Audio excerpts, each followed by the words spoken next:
Hello, good morning, जोहार। मैं संजय और आप देख रहे हैं न्यूज झारखंड। समय हो चला है झारखंड के महत्वपूर्ण और बड़ी खबरों को जानने का। तो चलिए जानते हैं आज के झारखंड की 25 मुख्य बड़ी खबरों को। डुमरी उपचुनाव, मुख्यमंत्री हेमंत सोरेन 26 अगस्त से 3 सितंबर तक करेंगे चुनाव प्रचार। तैयारी अंतिम चरण में। डुमरी उपचुनाव में गहमागहमी और अधिक बढ़ने वाली है। मिली खबर के मुताबिक मुख्यमंत्री हेमंत सोरेन 26 अगस्त से 3 सितंबर तक डुमरी में जेएमएम उम्मीदवार बेबी देवी, दिवंगत नेता जगन्नाथ महतो की पत्नी के लिए प्रचार प्रसार करेंगे। इसके लिए तैयारी अंतिम चरण में ही। बता दें कि डुमरी उपचुनाव मुख्यमंत्री हेमंत सोरेन और जेएमएम के लिए प्रतिष्ठा का विषय बन चुका है। बेबी देवी के विधायक बनने से पहले ही हेमंत सरकार ने उनको मंत्री का पद दिया है। इस लिहाज से सत्ता पक्ष के लिए बेबी देवी का विजय होना कितना अहम है, इसका अनुमान सहज लगाया जा सकता है। डुमरी सीट 2005 से लगातार जेएमएम जीतता रहा है। डुमरी की जनता इसका पूरा श्रेय दिवंगत जगन्नाथ महतो की लोकप्रियता को देती है। अब बेबी देवी को इस सीट पर परचम लहराना उनके लिए बड़ी चुनौती है। कहा जा रहा है कि डुमरी में सीधी लड़ाई इंडिया और एनडीए के उम्मीदवारों के बीच है, लेकिन एआईएमआईएम के उम्मीदवार अब्दुल मोबिन रिजवी के मैदान में आ जाने से इस चुनावी लड़ाई को त्रिकोणीय भी माना जा रहा है। 2019 के विधानसभा चुनाव में रिजवी ने 26,000 से अधिक मत लाकर डुमरी चुनाव का गणित बदल दिया था। झारखंड में आज होगी झमाझम बारिश। आईएमडी ने जारी किया येलो अलर्ट। झारखंड में मानसून एक बार फिर सक्रिय हो गया है। इसका असर 3-4 दिनों तक रहने का अनुमान है। मौसम विभाग की ओर से 29 अगस्त तक राज्य के विभिन्न हिस्सों में बारिश की संभावना जताई गई है। आज 25 अगस्त को राज्य में कुछ स्थानों पर भारी बारिश को लेकर येलो अलर्ट जारी किया गया है। मौसम विभाग के अनुसार आज 25 अगस्त को पूर्वी भागों में कहीं कहीं भारी बारिश की संभावना है। इस दौरान कुछ स्थानों पर वज्रपात की भी चेतावनी जारी की गई है, जबकि कई अन्य जिलों में हल्के से लेकर मध्यम दर्जे की बारिश हो सकती है। वहीं 26 और 27 अगस्त को राज्य में कुछ स्थानों पर गर्जन के साथ हल्के से मध्यम दर्जे की बारिश की उम्मीद है, जबकि 28 और 29 अगस्त को भी जो बारिश का सिलसिला जारी रहने का अनुमान है। ईडी ऑफिस नहीं, सुप्रीम कोर्ट पहुंचे सीएम हेमंत। जमीन घोटाला मामले में गुरुवार को होनी थी पूछताछ। प्रवर्तन निदेशालय को भेजी चिट्ठी। जमीन से संबंधित मामले की पूछताछ के लिए ईडी ने झारखंड के सीएम हेमंत सोरेन को गुरुवार को बुलाया था। समन के मुताबिक 11 बजे उन्हें ईडी कार्यालय पहुंचना था, लेकिन वे नहीं पहुंचे। वे अपनी आवास से सीधे धुरवा स्थित सचिवालय पहुंचे। इससे पहले प्रवर्तन निदेशालय को सीएमओ की ओर से चिट्ठी भेजी गई। चिट्ठी में क्या बात लिखी हुई है यह स्पष्ट नहीं हो सका है। वहीं उन्होंने ईडी के समन के खिलाफ सुप्रीम कोर्ट में स्पेशल याचिका दायर की है। तमाम कयासों के बीच ईडी ऑफिस के बाहर सुरक्षाकर्मी तैनात किए गए थे। यहां सीआरपीएफ और झारखंड पुलिस के जवानों की तैनाती की गई थी। एयरपोर्ट रोड पर भी पुलिस छावनी में तब्दील किया गया था। आपको बता दें कि 14 अगस्त को हाजिर होने के संबंध पर सीएम हेमंत सोरेन ने ईडी को पत्र भेजा था। इस पत्र में उन्होंने ईडी की ओर से भेजे गए नोटिस को गैर कानून बताते हुए कहा था कि वह कानूनी सलाह ले रहे हैं, इसके बाद ही आगे या कोई कदम उठाएंगे। सीएम की ओर से भेजे गए पत्र मिलने के बाद ईडी ने दूसरा समन जारी किया था और 24 अगस्त यानी गुरुवार को ईडी ऑफिस पहुंचने को कहा। सावधान, साइबर अपराधियों के निशाने पर है बिजली उपभोक्ता। कनेक्शन काटने के भेजे जा रहे हैं फेक मैसेज। जेबीवीएनएल ने भी उपभोक्ताओं को किया अलर्ट। बिजली बिल और कनेक्शन काटने को लेकर एक बार फिर से उपभोक्ताओं को फर्जी एसएमएस मिलने लगा है। इस तरह के फर्जी एसएमएस उपभोक्ताओं को नंबर से भेजा जा रहा है, जहां रात 12 बजे से बिजली काटने की बात कही जा रही है। बिजली कटने का कारण अधिक बिजली बिल बकाया होना बताया जा रहा है। हालांकि जेबीवीएनएल ने इस तरह के मैसेज भेजे जाने या इस तरह की किसी भी बात से इनकार किया है। निगम के जीएम आईटी संजय सिंह ने बताया है कि निगम की ओर से इस तरह मैसेज नहीं भेजा जा रहा है। निगम की ओर से भेजे जाने वाले मैसेज में जेबीवीएनएल आईडी से मैसेज किया जाता है, जिसमें किसी भी नंबर से संपर्क करने की जानकारी नहीं दी जाती है। निगम ने इस तरह के एसएमएस को फेक बताया है, साथ ही उपभोक्ताओं को सतर्क रहने की अपील की है। राज्य सजा पुनरीक्षण परिषद की 29वीं बैठक संपन्न। मुख्यमंत्री की अध्यक्षता में हुई बैठक में 28 कैदियों को रिहा करने पर बनी सहमति। मुख्यमंत्री हेमंत सोरेन की अध्यक्षता में गुरुवार को झारखंड मंत्रालय में आयोजित झारखंड राज्य सजा पुनरीक्षण परिषद की 29वीं बैठक संपन्न हुई। बैठक में राज्य के विभिन्न कारागारों में आजीवन सजा काट रहे 41 कैदियों की रिहाई से संबंधित समीक्षा की गई। बैठक में 28 कैदियों को रिहा करने पर सहमति बनी। समीक्षा के क्रम में अदालतों, संबंधित जिलों के पुलिस अधीक्षक, जेल अधीक्षक और प्रोबेशन पदाधिकारी के मंतव्य पर गहन विचार विमर्श के उपरांत राज्य के विभिन्न जेलों में आजीवन सजा काट रहे 28 कैदियों को रिहा करने पर स्वीकृति दी गई। जमशेदपुर में खुलेगी देश की पहली हाइड्रोजन इंडस्ट्री, आज एमओयू पर होगा हस्ताक्षर। मुख्यमंत्री हेमंत सोरेन के प्रयास से जमशेदपुर में देश की पहली हाइड्रोजन ईंधन से जुड़े उद्योग की स्थापना होगी। इसको लेकर शुक्रवार को प्रोजेक्ट भवन में 354.28 करोड़ रुपए के निवेश से संबंधित एमओयू पर मुख्यमंत्री की उपस्थिति में हस्ताक्षर होगा। एमओयू पर हस्ताक्षर उद्योग विभाग, झारखंड सरकार और TCPL green energy solution private limited के बीच होना है। गोड्डा के बड़े कारोबारी अमर टेकरीवाल के घर ईडी की छापेमारी, आज पूछताछ के लिए रांची ऑफिस बुलाया।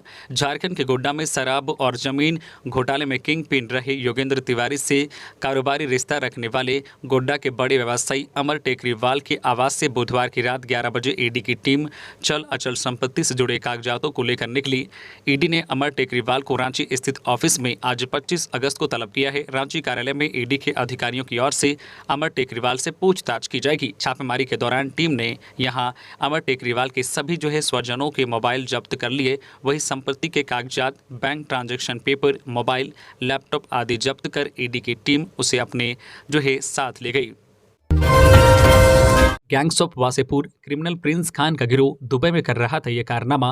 वासेपुर का क्रिमिनल प्रिंस खान दुबई की करेंसी के बदले भारत में लोगों के बैंक खातों में रुपए ट्रांसफर करता था। धनबाद के बैंक मोड़ पुलिस ने ऐसे 62 खातों की पहचान की है और इन सब को फ्रीज कर दिया है। चौंकाने वाली बात यह है कि ये बैंक खाते अधिकतर महाराष्ट्र, उत्तर प्रदेश और बिहार के लोगों के हैं। इन बैंक अकाउंट को फ्रीज करने के साथ ही पुलिस ने खाता धारकों को धारा 41A के तहत नोटिस भेजा है और पूछा है कि उनके बैंक अकाउंट में ये रुपए कहां से आए और किस मकसद से भेजे गए हैं। नोटिस मिलने के बाद इन खाता धारकों में हड़कंप मचा हुआ है। कई खाता धारक नोटिस मिलने के बाद बैंक मोड़ थाना पहुंच रहे हैं। कई खाता धारकों ने डाक के जरिए अपना जवाब पुलिस को भेजा है। पुलिस ने इस मामले में प्रिंस खान की मदद पहुंचाने वाले केंदुआडी निवासी शद्दाम अंसारी उर्फ शद्दाम और उसकी पत्नी नरगिस समेत 10 आरोपियों के आरा मोड़ से गिरफ्तार कर लिया है। एसटीएफ के पुलिस अफसरों और जवानों को मूल वेतन का 50% एसटीएफ भत्ता देने के प्रस्ताव पर सीएम की मंजूरी। झारखंड जगुआर यानी एसटीएफ में काम करने वाले पुलिस अफसरों और जवानों को मूल वेतन का 50% एसटीएफ भत्ता देने के प्रस्ताव पर सीएम हेमंत सोरेन ने अपनी मंजूरी दे दी है। 7वें वेतनमान के आलोक में पुनरीक्षित एसटीएफ भत्ता एवं अन्य विशेष सुविधा देने के प्रस्ताव पर स्वीकृति दी गई है। विशेष कार्यबल एसटीएफ के पदों में पुलिस महानिरीक्षक से आरक्षी तक के पद 3 वर्षों के चक्र चालन के आधार पर झारखंड सशस्त्र पुलिस बल, जिला कार्यकारी बल एवं समान पुलिस बलों से प्रतिनियुक्त पदस्थापन के आधार पर तथा शेष पद नियुक्ति द्वारा भरे जाएंगे। राज्य में विशेष कार्यबल एसटीएफ में कार्यरत सभी पदाधिकारी कर्मियों को 7वीं पीआरसी के मूल वेतन का 50% एसटीएफ भत्ता, पुलिस उपाधीक्षक कोटे तक के सभी पदाधिकारियों एवं कर्मियों को राशन व्यय के रूप में प्रतिमाह 2400 रुपये मिलेंगे। सहायक पुलिस अवर निरीक्षक से पुलिस अधीक्षक तक के सभी पदाधिकारियों को 9000 तथा हवलदार एवं आरक्षी कोटे के सभी कर्मियों को 8000 रुपये वार्षिक वर्दी भत्ता। 7वें वेतनमान के आलोक में पुनरीक्षित एसटीएफ भत्ता एवं अन्य विशेष सुविधा आदेश निर्गत होने की तिथि से देय होने का प्रस्ताव है। खूंटी में पीएलएफआई उग्रवादी लक्ष्मण पूर्ति हथियार के साथ गिरफ्तार, लेबी के 46,600 रुपये सहित अन्य सामान बरामद। खूंटी पुलिस ने पीएलएफआई के एक उग्रवादी को गिरफ्तार किया है। गिरफ्तार उग्रवादी लक्ष्मण पूर्ति मुरू थाना क्षेत्र स्थित गुमपोड़ू का रहने वाला है। उग्रवादी के पास से पुलिस ने एक लोडेड देसी कट्टा, आधा दर्जन गोली, पीएलएफआई का 3 चंदा रसीद, 46,600 रुपये का लेबी और एक बाइक सहित अन्य सामान बरामद किया गया है। जेपीएससी के 11 सफल अभ्यर्थियों को झारखंड हाईकोर्ट ने भेजा नोटिस। जेपीएससी की ओर से assistant director senior forensic laboratory के पद पर नियुक्ति के लिए परीक्षा आयोजित की गई थी। इनमें 11 अभ्यर्थियों को सफल घोषित किया गया था। इन नियुक्तियों को झारखंड हाईकोर्ट में चुनौती दी गई थी। गुरुवार को इस मामले में हुई सुनवाई के बाद इस पद पर सफल अभ्यर्थियों को नोटिस भेजा गया है। हाईकोर्ट ने सफल अभ्यर्थियों को गृह विभाग के जरिए नोटिस जारी किया गया है। बता दें कि जस्टिस रंगून मुखोपाध्याय की अदालत में मामले की सुनवाई हुई। वहीं जेपीएससी की ओर से एडवोकेट संजोय पिपरवाल और प्रिंस कुमार ने दलील पेश की। दूसरी ओर सफल अभ्यर्थियों की ओर से एडवोकेट अमृतांश वत्स ने दलील पेश की। जेपीएससी की इस परीक्षा के परिणाम को लेकर अपराजिता मीना सहित अन्य लोगों ने हाईकोर्ट में याचिका दायर की है। याचिका में कहा गया है कि जेपीएससी की ओर से जिन लोगों की नियुक्ति की गई है सभी अहर्ता पूरी नहीं करते हैं। हजारीबाग के चमेली झरने में मिला किशोर किशोरी का सड़ा गला शव, पुलिस प्रशासन में मचा हड़कंप। झारखंड के हजारीबाग जिले में इचाक और पदमा थाना पुलिस ने चमेली झरना के अलग अलग हिस्सों से 2 शव बरामद किया है। शव नाबालिग छात्र और छात्रा का है। ऐसी आशंका जताई जा रही है कि दोनों नाबालिग की मौत 4-5 दिन पहले हुई होगी। हत्या के कारणों के बारे में अभी कुछ भी स्पष्ट नहीं हो सका है। आशंका है कि दोनों की हत्या के बाद दोनों के शव को झरने में फेंक दिया होगा। लंबे समय से पानी में होने के कारण मछलियों ने दोनों के चेहरे को नोच खाया है। इसके कारण पहचान नहीं हो पा रहा है। डुमरी उपचुनाव, बेबी देवी के लिए मंत्री हफीजुल हसन मांग रहे हैं वोट, चलाया जनसंपर्क अभियान। इंडिया गठबंधन की ओर से झामो प्रत्याशी बेबी देवी के पक्ष में खेल व अल्पसंख्यक कल्याण मंत्री हफीजुल हसन ने गुरुवार को पलामू पंचायत के रक्सा टोंगरी, दर्जी मोहल्ला व नारायणपुर पंचायत के लहिया में जनसंपर्क अभियान चलाया। लोगों से तीर धनुष छाप पर मतदान करने की अपील की। कहा कि डुमरी की जनता ने स्वर्गीय जगन्नाथ महतो को 4 बार प्रतिनिधित्व करने का मौका दिया है। उन्हें सच्ची श्रद्धांजलि देने के लिए 5 सितंबर को बेबी देवी को आशीर्वाद देकर विधानसभा भेजें।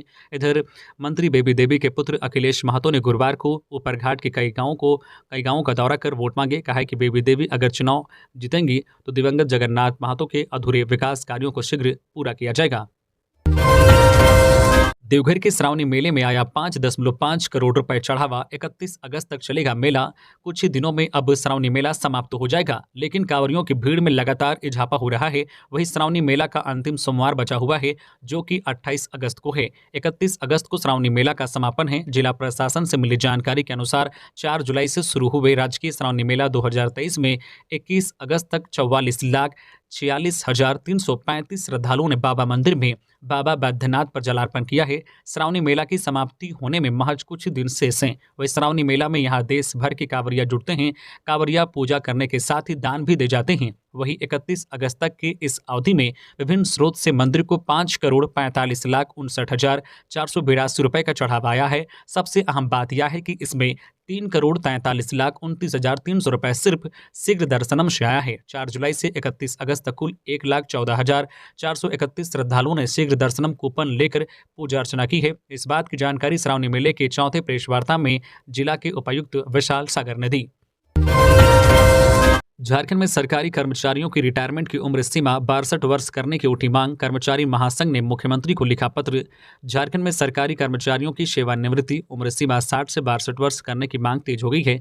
झारखंड राज्य कर्मचारी महासंघ ने मुख्यमंत्री हेमंत सोरेन को चिट्ठी लिखकर इस पर जल्द से जल्द निर्णय लेने का आग्रह किया है। कर्मचारी का तर्क यह है कि वर्तमान समय में 35% कार्यबल के साथ सरकारी काम निपटाए जा रहे हैं, जिस वजह से अतिरिक्त कार्यबोझ से कर्मचारी दबे हुए हैं। ऐसे में चुनाव के समय और भी कार्यबोझ से कर्मचारी जूझेंगे। मुख्यमंत्री और मुख्य सचिव को लिखे गए पत्र में महासंघ ने कहा है कि एक कर्मचारी के सेवानिवृत्ति के वक्त 50 से 60 लाख देनदारी सरकार की होती है। ऐसे में सेवानिवृत्ति की उम्र सीमा यदि बढ़ाई जाती है तो आर्थिक दृष्टि से भी सरकार के लिए यह लाभदायक साबित होगा। गौरतलब है कि राज्य सरकार के विभिन्न विभागों में विभिन्न स्तर के कुल 5,33,737 पद स्वीकृत हैं। इन स्वीकृत पदों के मुकाबले 1,83,016 पदों पर लोग कार्यरत हैं। मांगी रंगदारी नहीं देने पर जान से मारने की धमकी। अमन साहू गिरोह के नाम पर कारोबारी से मांगी गई रंगदारी, पुलिस कर रही है पड़ताल। कुख्यात अपराधी अमन साहू के नाम पर व्यवसायी से रंगदारी मांगी गई है। रंगदारी की रकम नहीं देने पर जान से मारने की धमकी दी गई है। इस संबंध में व्यवसायी गोविंद विश्वकर्मा ने शहर थाना में FIR दर्ज कराया है। व्यवसायी गोविंद सेकेंड हैंड गाड़ियों का कारोबार करते हैं। शोरूम कृष्णा मोटर्स सियांकी में हवाई अड्डा के पास स्थित है। व्यवसायी का कहना है कि उनके मोबाइल फोन पर बुधवार के सुबह 10 बजे एक फोन कॉल आया। फोन करने वाले ने खुद को अमन साहू गिरोह का शूटर बताया। उसने अपना नाम बबलू शूटर बताते हुए 5 लाख रुपए रंगदारी मांगी। 5 लाख रुपए का इंतजाम करने के लिए 4 दिनों का समय दिया है। धमकी दिया है कि 4 दिनों में पैसे नहीं मिले तो गोली मार देगा। शहर थाना प्रभारी इंस्पेक्टर अभय कुमार सिन्हा ने कहा है कि प्राथमिकी दर्ज कर मामले की जाँच की जा रही है। फोन कॉल के डिटेल से धमकी देने वाले का पता लगाया जा रहा है। पूर्व भारतीय कप्तान MS धोनी ने रांची जिला क्रिकेट एसोसिएशन कार्यालय का किया शुभारंभ। महेंद्र सिंह धोनी ने रांची जिला क्रिकेट एसोसिएशन RDCA के कार्यालय का उद्घाटन किया। बता दें कि धोनी गुरुवार को JSCA स्टेडियम के रैकेट कैंपस में RDCA के कार्यालय का उद्घाटन में पहुंचे, जहां RDCA के सचिव शैलेंद्र कुमार ने धोनी को बुके देकर स्वागत किया। उद्घाटन समारोह वृक्षारोपण कार्यक्रम भी किया गया। इस दौरान JSCA अध्यक्ष संजय सहाय, संजय सिंह, सुनील कुमार, विभूति भूषण, जय कुमार, पूर्व उपाध्यक्ष अजयनाथ, सहदेव सिन्हा मौजूद रहे। हजारीबाग में अवैध शराब के विरुद्ध कार्रवाई। 1 दर्जन भट्टी समेत भारी मात्रा में महुआ शराब को किया गया नष्ट।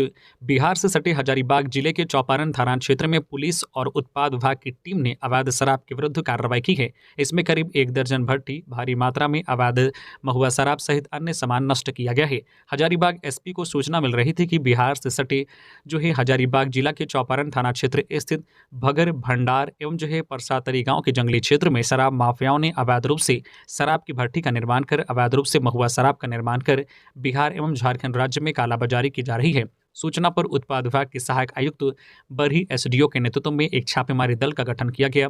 छापेमारी दल ने चौपारण थाना क्षेत्र के भगर भंडार एवं परसातरी गांव के जंगली क्षेत्रों में छापेमारी अभियान चलाया। इस दौरान अवैध रूप से महुआ शराब का निर्माण करने के लिए निर्मित करीब 12 शराब भट्टी को चिन्हित कर उसे नष्ट किया गया। साथ ही दारू भट्टी के पास करीब 500 प्लास्टिक ड्राम बरामद हुआ है, जिसमें करीब 200 किलोग्राम महुआ जावा फुलाया हुआ था, जिसे नष्ट किया गया है।